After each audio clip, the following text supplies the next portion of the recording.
Depuis l'an 2000, lors de la mise en place de la coopération sino-africaine, la Chine agit dans le cadre du développement des pays africains.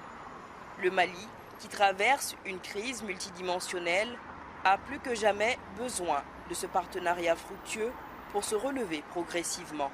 À l'heure où beaucoup de puissances ne voyaient que le soi, le moi, la Chine dit le nous, c'est-à-dire allons ensemble pour créer le développement, pour créer le commerce, pour créer les échanges, pour faciliter le contact entre les humains et pour créer donc une société de destin pour l'humanité.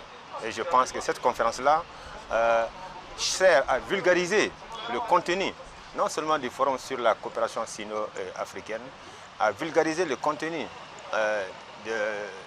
du projet la nouvelle route de la soie, à vulgariser des termes qui puissent favoriser davantage la coopération entre la Chine et l'Afrique, et particulièrement la coopération entre la Chine et le Mali. Pour les organisateurs, cette conférence vise à renforcer la coopération avec la Chine dans tous les domaines. Le Mali et la Chine viennent de fêter les 60 ans de relations d'amitié et de coopération. Et il est très important donc, de faire revivre encore davantage cette coopération chino-malienne. Et c'est toujours dans le contexte des 60 ans de relations entre le Mali et la Chine. Et c'est une nouvelle phase maintenant.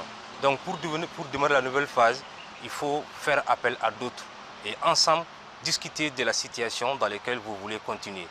Intervenant par visioconférence, l'ambassadeur de la Chine au Mali a salué cette initiative et rassure que l'accompagnement de son pays ne fera pas défaut au moment où le Parti communiste chinois fête ses 100 ans.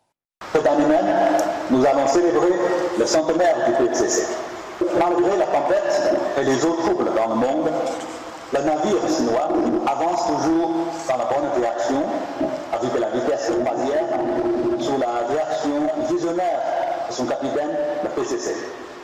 Un élément non seulement rassurant, mais aussi éclairant pour le monde entier, notamment pour nos partenaires africains et maliens qui souhaitent avoir un soutien et un accompagnement à long terme. Dans le cadre de la coopération bilatérale entre Beijing et Bamako, les autorités chinoises ont réalisé différentes infrastructures au Mali.